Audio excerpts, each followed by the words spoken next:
Hello, students. Welcome to Potential Academy. Myself, Dr. Nitin. Today, we are going to solve some questions of biology from PPMT paper of 2025. That is the exam for the BSc nursing entrance. ਠੀਕ ਹੈ, ਸੋ ਪੁੱਤ ਜੇ ਤੁਸੀਂ ਕਿਸੇ ਵੀ BSc college ਦੀ admission ਲੈਣੀ ਹੈ ਤਾਂ ਤੁਸੀਂ ਪੀਪੀਐਮਟੀ ਨੂੰ ਅਟੈਂਪਟ ਕਰੋਗੇ।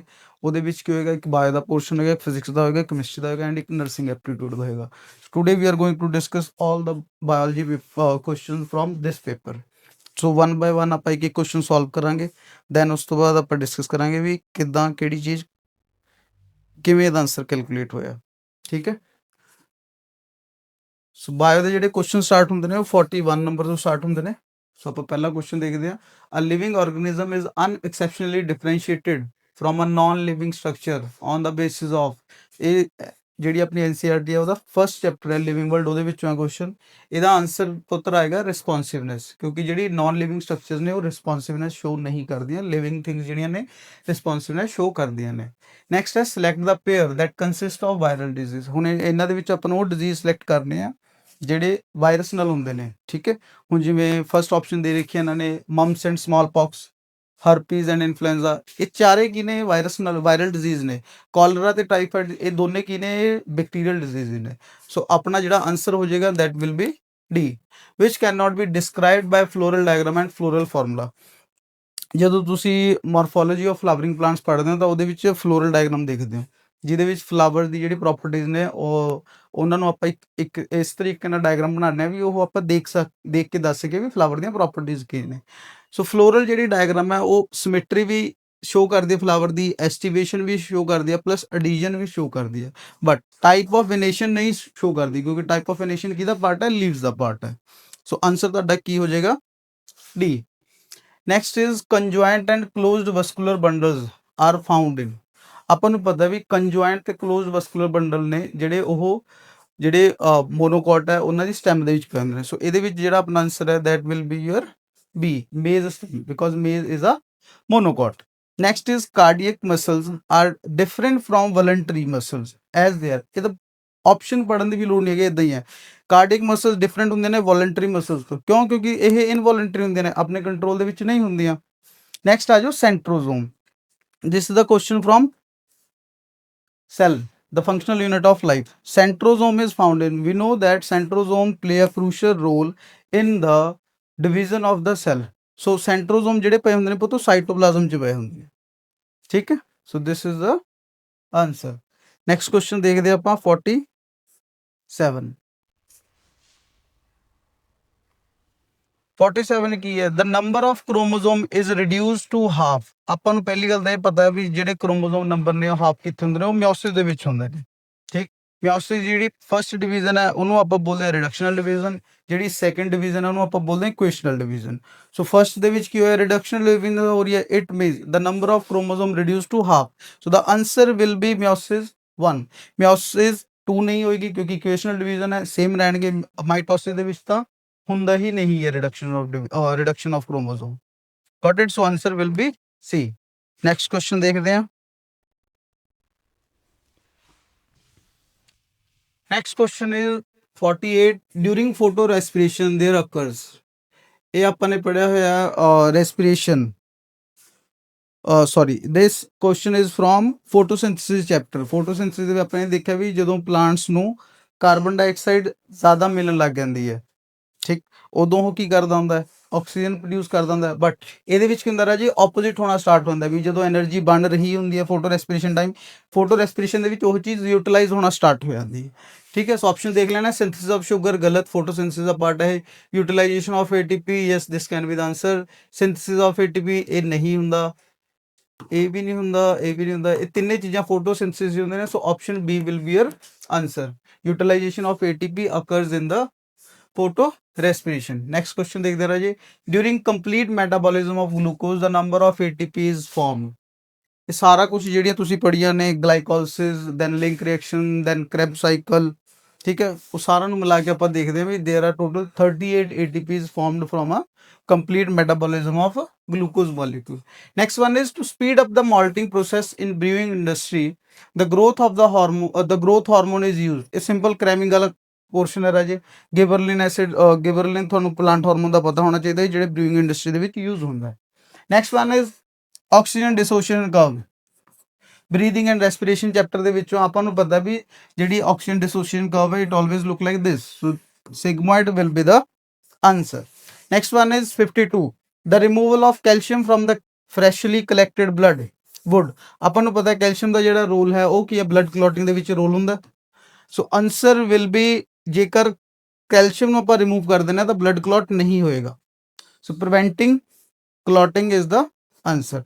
Next is the color of urine in a healthy individual is little bit yellowish in color. ठीक है क्योंकि बाइल जूस वगैरह लिवर ਦੀਆਂ secretions ਨੇ ਉਹ ਜਦੋਂ ਮੈਟਾਬਲਾਈਜ਼ ਹੋਣਗੇ ਸਾਰੀ ਚੀਜ਼ਾਂ ਤਾਂ ਹਲਕਾ ਜਿਹਾ ਇੱਕ ਯੈਲੋ ਕਲਰ ਦਿੰਦਾ ਹੈ ਜਿਹੜਾ ਯੂਰਿਨ ਹੁੰਦਾ ਹਿਊਮਨ ਦਾ ਠੀਕ ਨੈਕਸਟ ਕੁਐਸਚਨ ਦੇਖਦੇ ਹਾਂ ਜੀ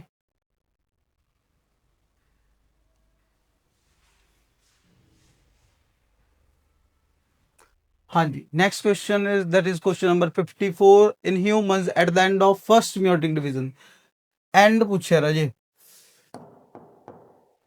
not begin they ask about the end of the first meiotic division ਆਪਾਂ ਨੂੰ ਪਤਾ ਹੈ ਮੇਲ ਜਰਮ ਸੈਲ ਡਿਫਰੈਂਸ਼ੀਏਟਡ ਨੂੰ ਸੋ ਪਹਿਲਾਂ ਕੀ ਹੁੰਦੀ ਆ ਪ੍ਰਾਇਮਰੀ ਸਪਰਮੈਟੋਸਾਈਟਸ ਹੁੰਦੇ ਨੇ ਉਸ ਤੋਂ ਬਾਅਦ ਜਦੋਂ ਮਿਓਟਿਕ ਡਿਵੀਜ਼ਨ ਖਤਮ ਹੁੰਦੀ ਹੈ ਤਾਂ secondary spermatocyte so the your answer will be D secondary spermatocytes are the answer 55 each of us is a part of ongoing evolution ठीक है of the species which of the following occurrence would have the greatest impact okay on the future biological evolution of the human population ठीक है which each of us is a part of the ongoing evolution of species which of the following occurs would have the greatest impact on the future of the biology ਠੀਕ ਸੋ ਰਾਜੇ ਇਹ ਜਿਹੜਾ question ਹੈ ਇਹ ਹੈ evolution chapter ਦੇ ਵਿੱਚ ਹੁਣ ਐਵੋਲੂਸ਼ਨ ਚੈਪਟਰ ਦੇ ਵਿੱਚ ਕੀ ਮੈਂਸ਼ਨ ਕੀਤਾ ਗਿਆ ਵੀ ਆਪਾਂ ਹਿਊਮਨ ਜਿਹੜੀ ਸਪੀਸੀਜ਼ ਹੈ ਜਾਂ ਸਾਰੀਆਂ ਸਪੀਸੀਜ਼ ਨੇ ਪ੍ਰੈਜ਼ੈਂਟਲੀ ਵੀ ਆਰ ਇਵੋਲਵਿੰਗ ਠੀਕ ਕੰਟੀਨਿਊਸ ਐਵੋਲੂਸ਼ਨ ਚੱਲ ਰਹੀ ਹੈ ਐਵੋਲੂਸ਼ਨ ਆਂਦੀ ਕੀ ਹੈ ਐਵੋਲੂਸ਼ਨ ਡਿਊ ਟੂ ਮਿਊਟੇਸ਼ਨਸ ਆਉਂਦੀਆਂ ਨੇ ਵੀ ਕੋਈ ਸਡਨ ਰੈਂਡਮ ਚੇਂਜ ਆਈ ਉਹ ਅੱਗੇ ਜਨਰੇਸ਼ਨ 'ਚ ਪਾਸ ਆਨ ਹੋਗੀ ਸੋ ਇਹਦੇ ਨਾਲ ਕੀ ਹੋਏਗੀ ਐਵੋਲੂਸ਼ਨ ਆਏਗੀ ਸੋ ਆਪਾਂ ਆਪਸ਼ਨ ਪੜ੍ਹ ਲੈਂਦੇ ਹਾਂ mutation occurs in one of your sperm or egg it can be answer ਬਾਕੀ ਵੀ ਦੇਖ ਲੈਂਦੇ ਹਾਂ you do exercise every day so that you stay physically fit wrong you move to Kerala, the state of highest medical facility. This is also wrong. To encourage your children to develop their intellectual. No, this is also wrong. So a mutation occurs in one of your sperm or egg. It may leads to change in the offspring. So ਜਿਹਦੇ ਕਰਕੇ ਹੋ ਸਕਦੀ ਹੈ ਇਹ evolution ਦੇ ਵਿੱਚ ਆਪਣਾ contribution show ਕਰ ਸਕਦੇ next one a recessive allele is expressed in we know that recessive allele ਜਿਹੜਾ ਹੈ ਜਿਵੇਂ capital T they both are dominant small t they both are recessive and capital T and small t hetero condition है but ਇਹਦਾ ਜਿਹੜਾ phenotype ਹੋਏਗਾ ਉਹ ਵੀ dominant ਹੀ ਆਏਗਾ so recessive alleles are always expressed in homozygous condition ਇਹਦਾ answer ਹੋਏਗਾ ਰਾਜੇ option B homozygous condition next is marijuana is extracted from ਇਹਦਾ ਆਪਾਂ ਨੂੰ ਪਤਾ ਹੀ ਹੈ ਰਾਜੇ dried leaves of cannabis sativa yes we got marijuana from this next question देख लेने हैं next question is question number 58 a plant cell wall without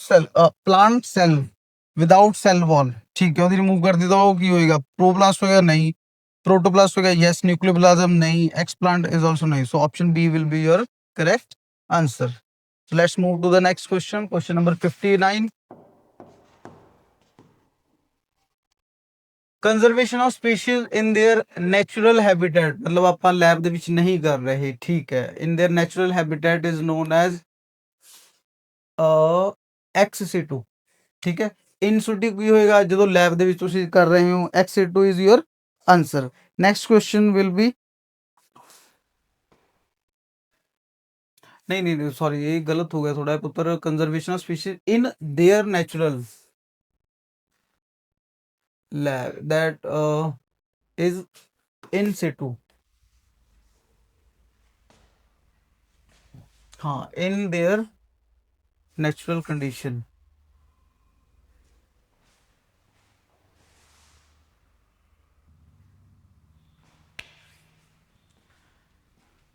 ਇਹ ਆਪਾਂ ਉੱਧਰ ਥੋੜਾ ਜਿਹਾ ਕਰੈਕਸ਼ਨ ਸੀਗਾ ਔਰ conservation of in there natural habitat, ਜਦੋਂ ਨੈਚੁਰਲ ਹੈਬਿਟੈਟ ਦੇ ਵਿੱਚ ਹੋ ਰਹੀ ਹੈ ਤਾਂ ਆਪਾਂ ਉਹਦੀ ਨਾਰਮਲ ਕੰਡੀਸ਼ਨ 'ਚ ਰੱਖ ਰਹੇ ਹਾਂ, ਦਾ answer will be in situ. Ex situ ਹੁੰਦਾ ਜਦੋਂ ਤੁਸੀਂ ਬਾਹਰ ਕੱਢ ਲੈਂਦੇ ਹੋ, ਕਿਸੇ ਵੀ ਪਾਰਕ ਦੇ ਵਿੱਚ ਲੈ ਗਏ ਜਾਂ ਜ਼ੂ ਦੇ ਵਿੱਚ ਲੈ ਗਏ, ਠੀਕ ਹੈ।